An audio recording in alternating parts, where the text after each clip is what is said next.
जय Shri Krishna guys. Guys, ज्योतिष के सेशन के अंदर हम कवर कर रहे हैं प्लैनेट बुध का मार्गी होना। जी गाइस, 15 मई को 8:46 AM IST के ऊपर प्लैनेट बुध वक्री से मार्गी अवस्था के अंदर आ रहे हैं। ये ट्रांजिशन होने जा रहा है मेष राशि अश्विनी नक्षत्र पदा 4 के अंदर। गाइज, बृहद पराशर होरा शास्त्र के अनुसार एक प्लैनेट के पास 8 डिफरेंट टाइप के मोशन होते हैं, चाहे वो आप कह लीजिए मार्गी अवस्था है, वक्री है, अति वक्री है, अतिचारी है।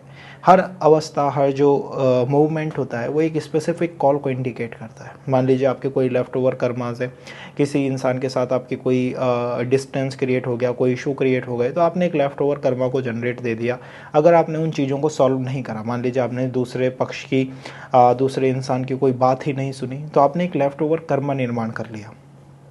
वहाँ जो कॉल आती है वो वक्री प्लैनेट की आती है कि आपने एक लेफ्ट ओवर कर्मा निर्माण करा है, और यही होने जा रहा है। प्लैनेट बुध वक्री से मार्गी अवस्था के अंदर आ रहे हैं। ये ट्रांजिशन गाइज काफ़ी अच्छा है बुध के डायमेंशंस के लिए। जब मैं कहता हूँ बुध के डायमेंशन, तो डायरेक्टली अगर आप किसी भी state PCS, union public service commission UPSC की तैयारी कर रहे हैं, अगर आप बैंक रिलेटेड कोई एग्जामिनेशंस को फाइट कर रहे हैं, अगर आप कोई भी लीगल बैटल रिलेटेड किसी भी डिलेमा के अंदर फंसे हुए हैं, अगर आप पेपर रिलेटेड या डॉक्यूमेंट रिलेटेड किसी इशू के अंदर चल रहे हैं, या कोई बिजनेस डील को आप क्रैक करने के वेयर अबाउट हैं कि आप बस उसे क्रैक करने की तरफ जा रहे हैं, तो वहाँ ये ट्रांजिट आपको डेफिनेटली डायरेक्ट इंडिकेशन देता हुआ दिखाई देगा। ये आपके लिए काफ़ी ज़्यादा बेनिफिशियल है। तो अगर आप इन तरह के डायमेंशंस के अंदर हैं, तो यहाँ ट्रांजिट आपको एक पॉजिटिव कॉल दे रहा है। ये ट्रांजिट बेटर है उन लोगों के लिए जो बिज़नेस के बारे में सोच रहे हैं, उन लोगों के लिए जो इन्वेस्टमेंट के बारे में सोच रहे हैं, कोई नया जॉइंट वेंचर लगाना अगर आप चाहते हैं, या इसी के साथ अगर आप पार्टनरशिप करना चाहते हैं अपने बिजनेस में, या आप किसी नए प्लेटफॉर्म के ऊपर आना चाहते हैं। अगर आप किसी नए प्लेटफॉर्म के ऊपर आना चाहते हैं, तो वहाँ भी बुध आपको एक क्लियर पिक्चर देते हुए दिखाई देंगे। अगर इसी के साथ साथ आप प्रमोशन आपका ऑन होल्ड है, या आप मैनेजमेंट की हायर रैंकिंग पे जाना चाहते हैं, तो इन डायमेंशंस में तो ये ट्रांजिट आपको डायरेक्टली सेव आउट और हेल्प करता हुआ दिखाई देगा। गाइस, जब इस ट्रांजिट को हम देखते हैं इन डेप्थ एनालिसिस में, तो प्लैनेट बुध का वक्री होना और मार्गी होना, मेन चेंज आया कहाँ है। गाइज, प्लैनेट बुध कंट्रोल करते हैं आपके माइंड को, आपके मस्तिष्क को, और मस्तिष्क के दो भाग हैं, राइट माइंड और लेफ्ट जो माइंड का आपका ये स्फेयर है। तो वहाँ वक्री प्लैनेट कंट्रोल करता है आपके राइट माइंड के स्फेयर को। राइट माइंड के स्फेयर को इन द सेंस कि वो आपके आर्ट को कंट्रोल करता है, आपके intuitive energies, intuitions, dreams, over thinking को भी कंट्रोल करता है, और कहीं ना कहीं डे ड्रीमिंग को कंट्रोल करता है। ये आर्ट के लिए काफ़ी अच्छा है। और जो मार्गी प्लैनेट है वो आपके डिसीजंस को कंट्रोल करता है, वो आपके फैक्ट बेस्ड डिसीजन को कंट्रोल करता है, वो डेटा साइंस को कंट्रोल करता है, वो आपके रिसर्च एंड डेवलपमेंट को कंट्रोल करता है, वो कहीं ना कहीं कंट्रोल करता है फैक्ट बेस्ड थिंकिंग को, लीनियर मैथमेटिक्स को, वो कंट्रोल करता है आपके हायर जो इंस्टीट्यूट बनते हैं वो कंट्रोल होते हैं मार्गी बुध से। तो अगर आप एजुकेशन रिलेटेड किसी डिलेमा या कन्फ्यूज़न के अंदर हैं, तो वहाँ आपको साइंटिफिक टेम्परामेंट की तरफ जाना चाहिए, वहाँ आपको साइंस मैथमेटिक्स या किसी बड़े इंस्टीट्यूट की तरफ जाना चाहिए, वहाँ जाना चाहिए आपको किसी भी ऐसे वर्क की तरफ जहाँ आपका साइंटिफिक टेम्परामेंट काफ़ी यूज़ हो, आपकी एनालिटिकल पावर यूज़ हो, आपकी लॉजिकल पावर यूज़ हो। तो अगर ऐसे वर्क के अंदर आप जाते हैं, तो वहाँ ये ट्रांजिट आपको हेल्प करता हुआ दिखाई देगा। गाइस, वक्री बुध का होना, या अगर आपके चार्ट के अंदर कोई भी प्लैनेट वक्री है और वो बुध को देख रहा है, तो भी बुध को आप वक्री गति के अंदर ही मानिए। तो वक्री बुध बहुत अच्छे होते हैं इंट्यूटिव एनर्जीज के लिए, इंट्यूशन के लिए, डे ड्रीमिंग के लिए, ये अच्छे होते हैं आर्ट के लिए।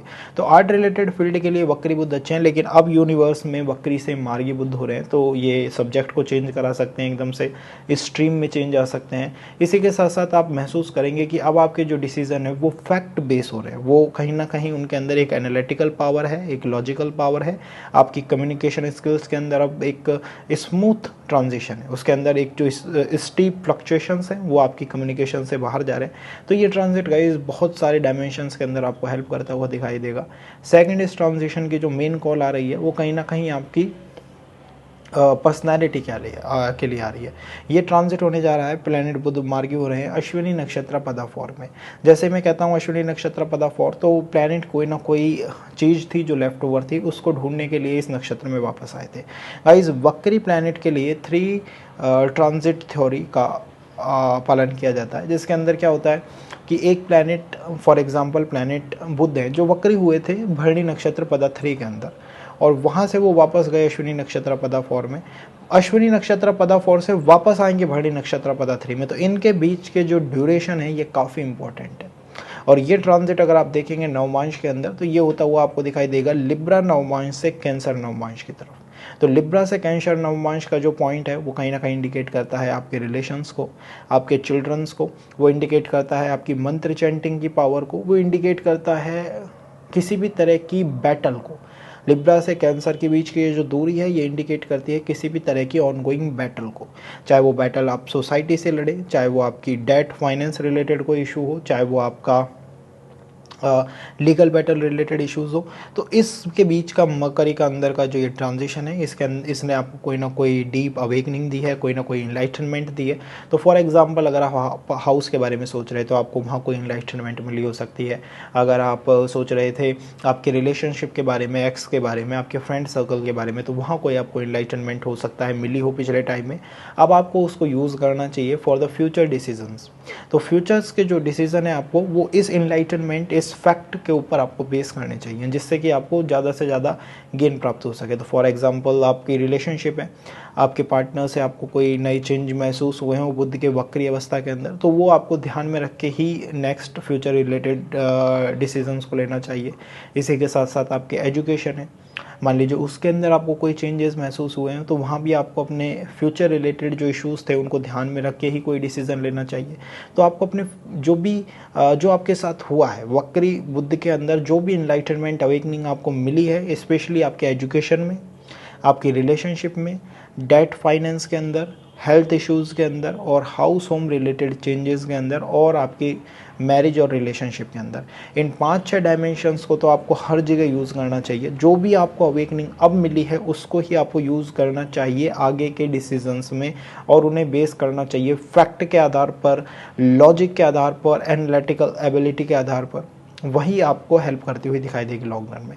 तो यह है इस ट्रांजिट का एनालिसिस गाइस, और इस वीडियो को हम ज़्यादा लंबा नहीं रखेंगे। अगले वीडियो में हम देखेंगे कि क्या रिजल्ट रहते हैं इस ट्रांजिट के लग्नों के रिगार्डिंग। तो उसके लिए आप चैनल को सब्सक्राइब कीजिएगा, एक लाइक बटन को दबाइएगा गाइस, शेयर कीजिए चैनल को, आप शेयर कीजिए। जितना आप इसको फैलाएंगे, जितना आप एस्ट्रोलॉजी को फैलाएंगे, उतना आपके जुपिटर के लिए अच्छा है, उतना आपकी मरकरी के लिए अच्छा है। हम भी ये काम कर रहे हैं, तो ये काम जो मेन वर्क है इसका, ये एक तरह का रेमेडी वर्क है जिसमें हम हमारी एजुकेशन को, सोसाइटी को वापस कर रहे हैं, पे बैक कर रहे हैं एक तरह से। तो आप भी इसका साथ कर सकते हैं, आप भी सपोर्ट कर सकते हैं अगर आपको इच्छा हो तो। Thank you for watching the video. Thank you guys.